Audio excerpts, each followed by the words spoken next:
What's up, guys? Welcome back to a Different World podcast. I'm excited for today's episode because we're talking about We the North, baby! I know, it's a good one. It's a good one.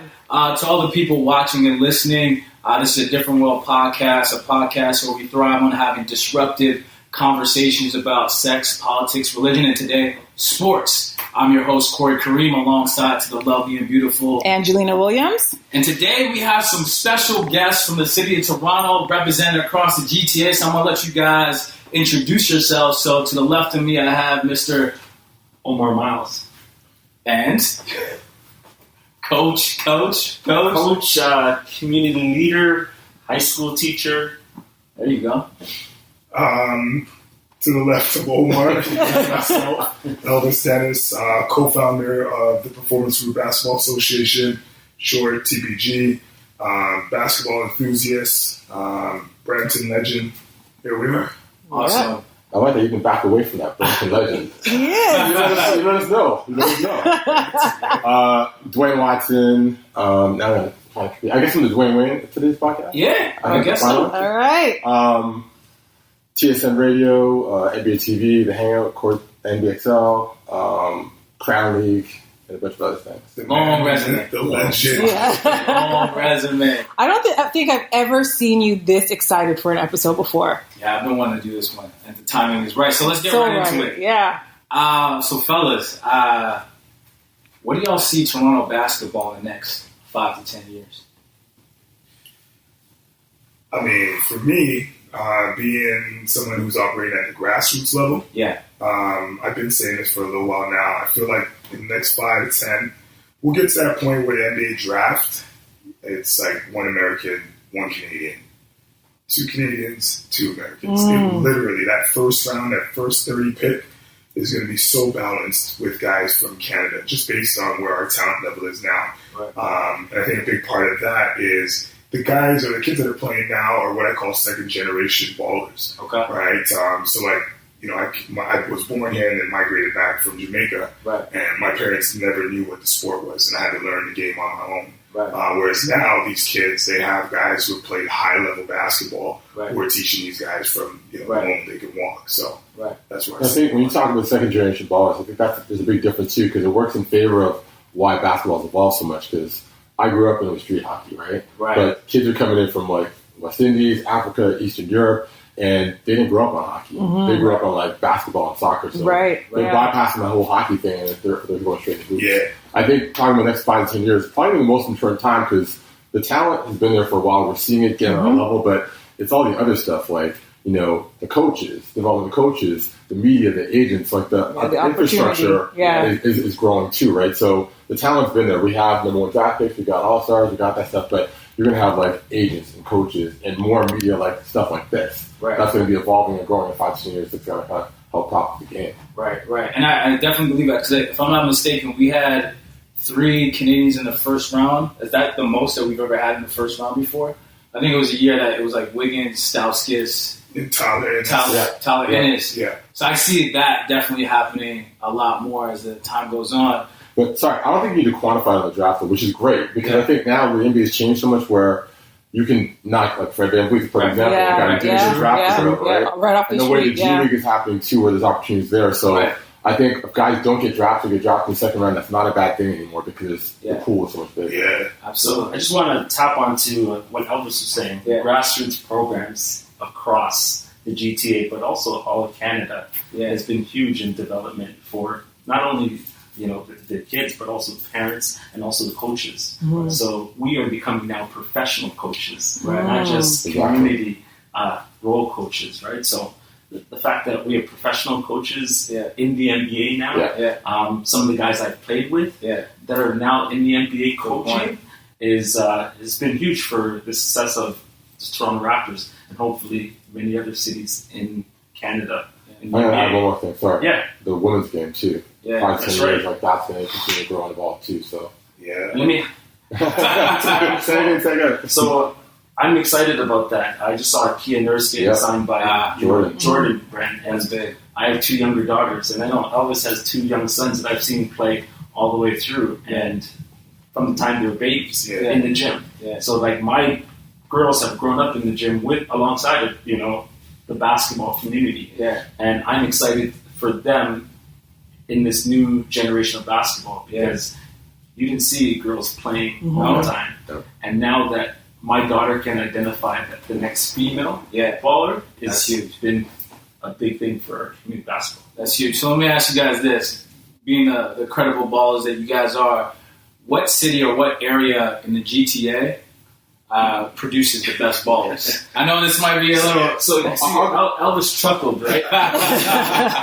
And, he comes from Brampton. I'm actually originally from Mississauga. My wife's in Brampton, and so, I was forced to move to Brampton. Forced, the disrespect. I've adopted the culture, right? And it's definitely a basketball culture now. Yeah. And it's not just, the black kids in the community. It's everybody. It's everybody, and it's something huge. And I know he can speak on it. Yeah. Sure.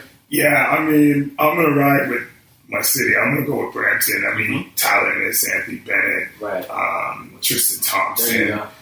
There's a few other guys as well. We're owning Tristan? Yeah? Sorry? We're owning Tristan? Claiming it? They're claiming it. Okay. It's like the racial draft. Okay, gotcha. I understand. I mean, this AAU ball and stuff like that. Yeah. But again, you got Jamal Murray who came out of Kitchener. Right? And I remember playing Jamal at the Hershey Center. He was 15. And legitimately, he was the first teenage youth that actually had to try to beat one-on-one. Wow. Right? And he scored 8 points. I think the score was 11-8.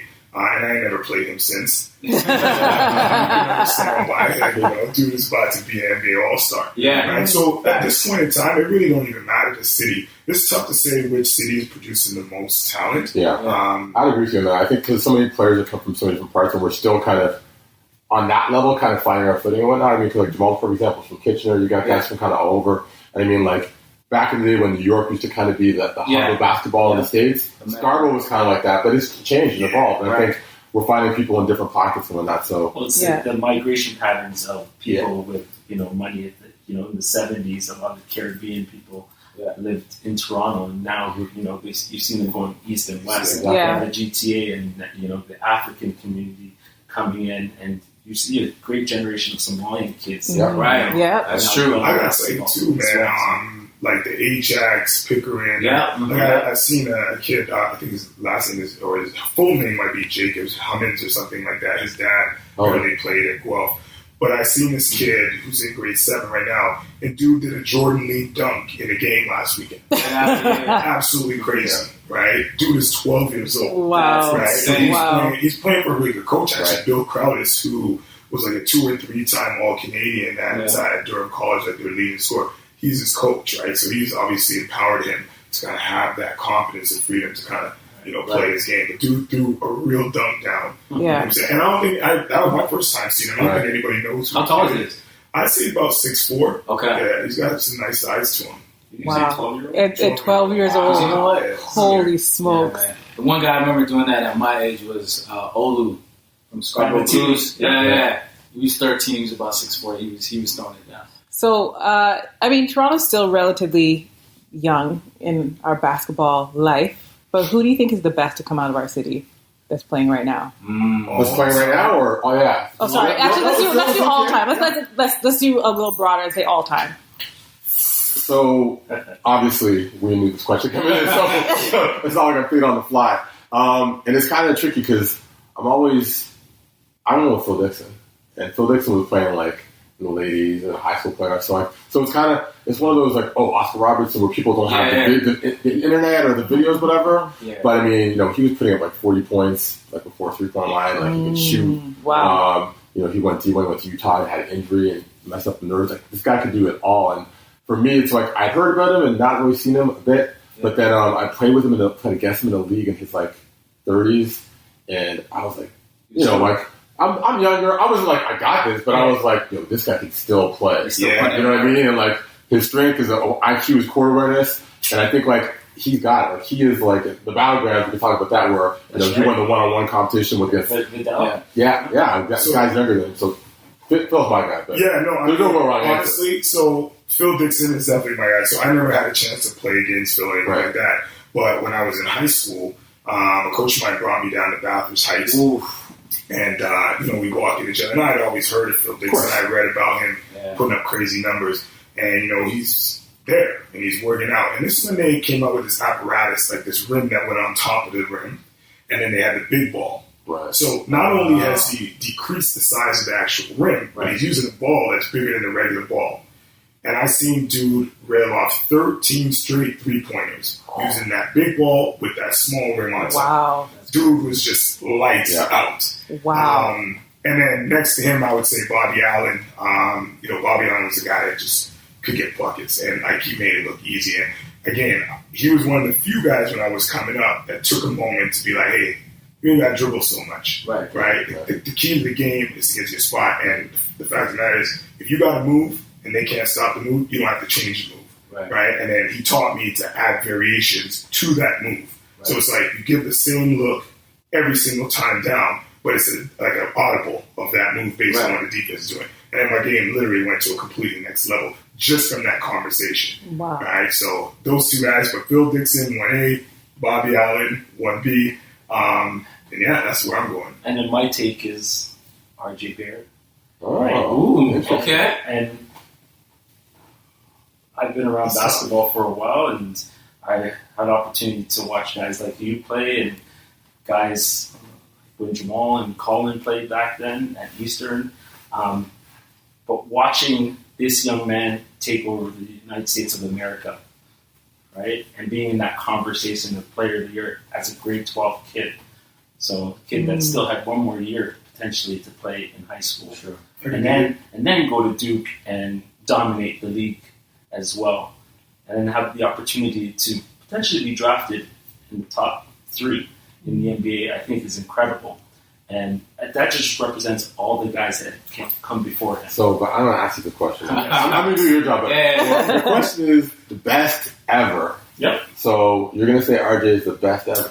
When Phil Dixon was playing, I don't know if he was the best in all of North America. Out of high school. Well, agree. That's right? Clear. But the landscape changes, though, because, you know what I mean? The awareness is what's helped all these players, right? Right. And these are ways where you can kind of gauge that. I'm not saying that you're wrong in your answer, but... I'm just going to add something else to that. Sorry to interrupt. We're all friends here. I look at that World Championship and him playing against the Kentucky coach, and that Kentucky coach saying, I have no answers for him, is a huge thing. So, I get that, but for me, the overall talent was better back then, in my opinion, in terms of how the guys play the game. Like, today, you get these teams. Where this is going? No, back in my day. Today, you get these teams and the guy, everything is run through the guy. Like, he is essentially coming into a situation that is set up for him to be successful. Yeah. Now, again, I hate to say it, but back in that day, you're right, though. You would show up to the court and no one's looking to put you on that pedestal. You got to earn the right to be that guy. You know what I'm saying? So it's like, you show up to the court, and every single time down, you've got to do something to impact the game versus coming down and everything is ran through you just because. Yeah. Right? And I'm not saying, I'm not knocking what he's saying with RJ, because that boy is a certified animal, right? But like I said, me personally, seeing Phil, having played in the original Battleground, I was one of the contestants in that competition. And just like seeing Phil do his thing, man, that boy is tough. And I think you're right. The difference, kind of, you're talking about like the exposure that RJ has. Like Phil had to earn all the exposure. Like everything he did on each local court or a tournament or top in the States, where he kind of like his work earned his name for himself, as opposed to like, you got a mixtape that's hot, and then it's like the ranking, or whatever. And you're right. I mean, there's no wrong answer here. Yeah. But I think it's exciting the fact that we have this conversation. Yeah, we have a conversation. I like that you went there though. So how about this? What about best high school rivalries? Westwood Morning Star. Now you're Eastern Oakwood. Eastern Oakwood. Okay. Yeah. Duane, what about you? I was like, I should talk over that ring. Yeah, Western Morning Star is real. Yeah. Like that's that's like feudal, you know what I mean? Like it meant a lot. Shout out to Malton that day. Malton held it down. Malton doesn't get any respect. They don't. I'm not a Malta man, but I don't think they're really getting enough respect. Not anymore. Aren't you guys in Brampton now? I mean, hey, let's be clear. I'm not from Malton, but I got mad love for the Hoopers from Malton. Yes. When I set up, like, no one really respected Brampton, whatever. Played against those guys, earned respect, and then it got to a point where they would have teams and they'd say Malton +1, and I was that one. You know what I mean? So I got mad love for the dudes that come through Malton because they are tough, they are skilled, like they ride for each other, and like that whole Westwood Morningstar. Those guys are literally like 5 minutes walking distance. I know, that's the crazy thing. You talk about like talent per capita, that's Malton back then was crazy. Sure. And it's the game changed where high school ball doesn't mean as much, right? Yeah. Where AAU ball is so important that, playing through school, it's a different kind of level, right? Yeah, so, there's no more high school basketball like that with its rivalries. Yeah. I just want to mention one more, I think, rivalry in Toronto, which was Raptors and Runnymede. Yeah, that was a good one. That was a good one. A lot of Googling happening. A lot of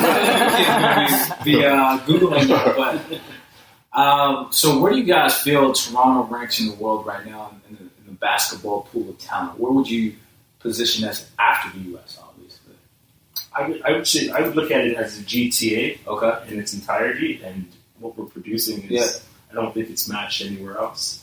I remember New York City used to provide a crap load of talent. Yeah. And you would see that in the NBA.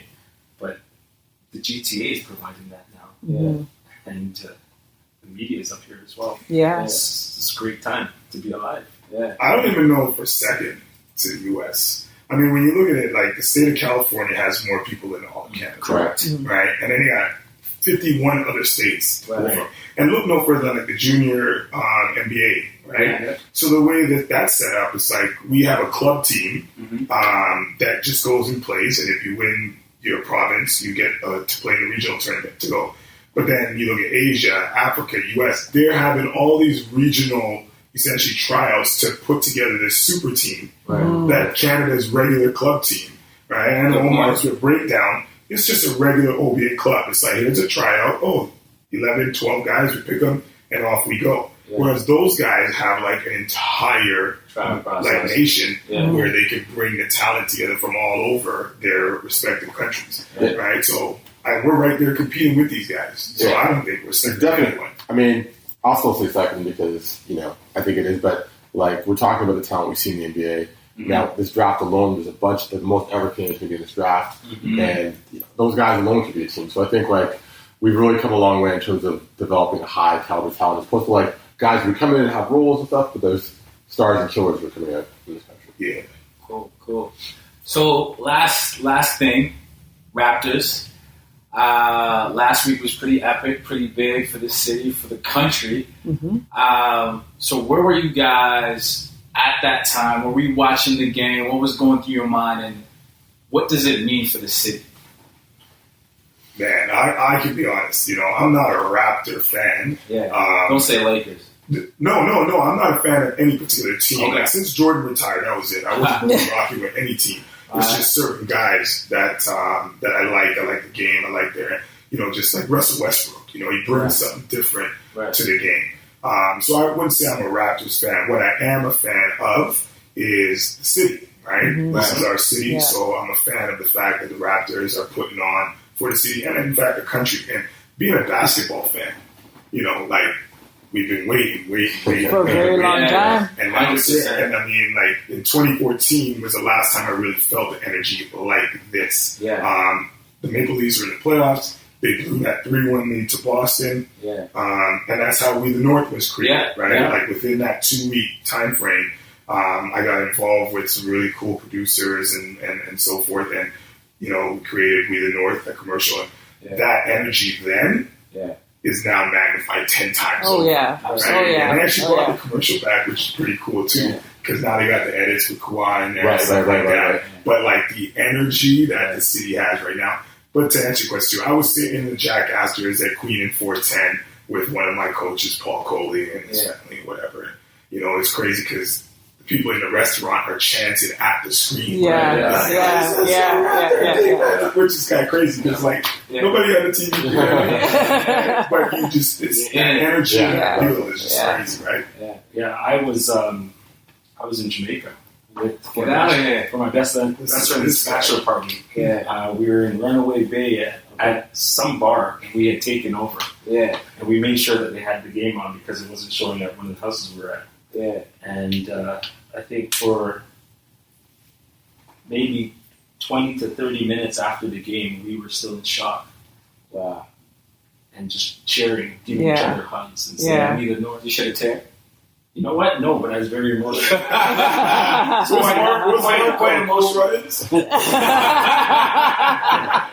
Quite emotional, right? Just watching the evolution of the Raptors 25 years ago. Because being at the Sky Dome with Mississauga Monarchs. When I remember it, you were like one of the first teams that played in that when the Raptors were born. I remember seeing you play. Raptors Cup. Exactly. Right. Exactly. So. I was there. I was doing radio for TSN, so we're in the gondola up top, and last 4 minutes, we didn't sit down. We were just watching this game. It was crazy. And Kawhi takes that shot in the corner, so he's on that side. So obviously the ball bounces up. Usually, you would probably know because all you would score. The first bounce is going to drop, right? So when it bounced again, I was like, oh, it's coming out. And then it bounced again. And it was just that place erupted. It was ridiculous. And there was a photographer who was shooting. I don't know who he was shooting for, but he started crying. Right. He was had to put the camera down. And with his tears, And I think that investment. Right. I think all of us as basketball fans, and we've seen you're talking about everyone's showing the screen here in Jamaica. We've seen these viewing parties happening. This song of 20,000 people all over the country. Everywhere. And I think you liken this to what the Leafs run, but this is across the country. And what I love about this the most is that, Raptors fans, whether Jurassic Park or anywhere, reflect the country. It's the diversity. These fans are a specific audience, right? Raptors fans reflect everybody. You know what I mean? So when you see people in the streets, after the game, whatever, they're just happy. Not even trying to cause trouble. They're just yo, we're here. You know what I mean? So that moment was incredible. Yeah. Well, those are all the questions, but I will say that I'll just throw this last one out there. Do you feel that basketball will ever either match hockey or outpace it? In what regard? In regards of being the most popular sport in the country. I think it's done that as of... Yeah, we're number 2 right now. Right, in the moment, No, I think with kids, it's number 2 after soccer, though, in Canada. I think it's surpassed. I think what needs to happen is the media. That's why I asked to qualify. Okay. I think that's and it's so crazy because Stephen A. Smith was doing the first save and he was touching on that. I'm happy we've come a long way because I remember when I was a kid, I was waiting up to 11 o'clock to watch Dude Fred on CNN. And it was literally a 3, 4, 5 minute segment of basketball, and then that was it. Right? But everything else was hockey. So I think the media has to get with that's the biggest issue. And the sponsorships as well. Well, the media follows the advertisers, right? Because I work on that end, and advertisers are still tied to NHL. But I think all this stuff is happening. They're seeing the audience, right? For sure. It's definitely a tipping point. Yeah, the ratings are the best they've ever been. For sure. And they've seen the people, so it's there is an audience. But you're right. I think the powers that be, when I started doing this, there wasn't a lot of faces like mine talking the game, right? So I think there's some change, but I think the people that control the power have to recognize that the desire this country has for this game and love the athlete. I think that Toronto deserves to win. I think that's probably what people have been starving for a really long time. So I think it's an opportunity for us to feel that sense of camaraderie and community and what have you. So it's this winning spirit. I almost feel we have in that sense. You know what I mean? Of course, we all want the Raptors to win the finals, but in terms of what it's done for the game and showing everyone with the game, that's humongous. Yeah.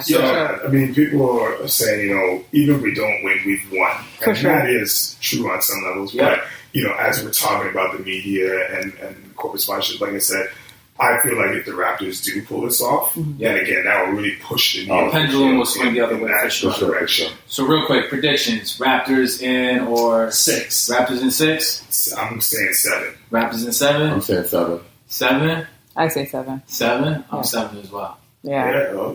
Lucky number 7. There you go.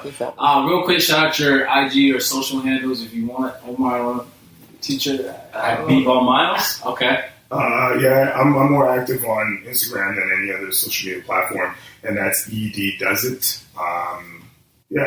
Easy Does It. It's ED Does It. Perfect. Yeah, Instagram, IG all day, at Duane Watson, DUANEWTSON. Perfect. Right. All right, guys, that concludes this episode, We the North. Make sure to follow us on Instagram at ADW_ A Different World, and on YouTube, A Different World Podcast. Peace and love. We are signing out. Thank you guys so much.